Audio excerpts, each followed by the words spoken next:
A very interesting comparison from last season. We had two farmers, the season 23 into 24, one in Greytown, one in Mooi River, with the same 12 hybrids.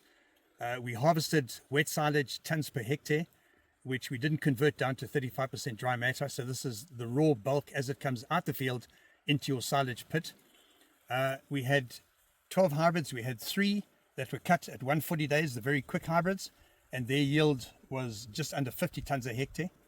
We had 345-day hybrids, which were practically a week later to cutting. They increased in yield just under 70 tons. There were 3 hybrids that got cut 10 days after the early ones, increase in yield there just below 80 tons. And then 3 late maturing hybrids, which gave us immense bulk of 90 tons average over those 3 hybrids for that season. So if you need to get in early with an early hybrid, you will be sacrificing yield. And then as you go into later cutting with later maturing hybrids, you get very big increases in wet silage tons per hectare. In a separate series of experiments evaluating what contributed to the silage potential of a hybrid, the mean wet plant weight in grams was recorded for 8 hybrids, and these 8 hybrids were cut at 140 days, 2 hybrids each, 2 hybrids at 140 days, 2 at 145, 2 hybrids 5 days later, and the late hybrids at 155. So we're looking at the mean wet plant weight in grams of these hybrids. And what was interesting, we go from 140-day hybrid to 145 to 150 to 155.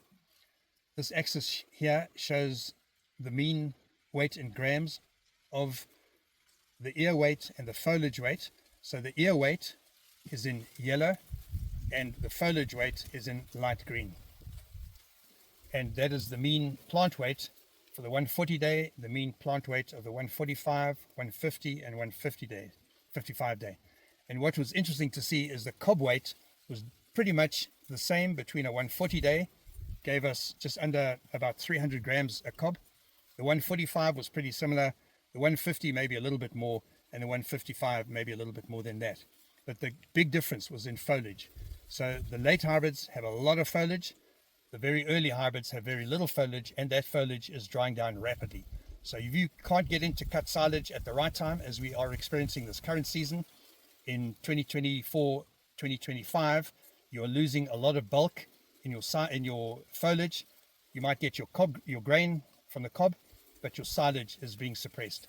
Hence the lower yield of mean plant between a 140 to a 145, and a 150 in this experiment turned out pretty similar weight per plant as a 155.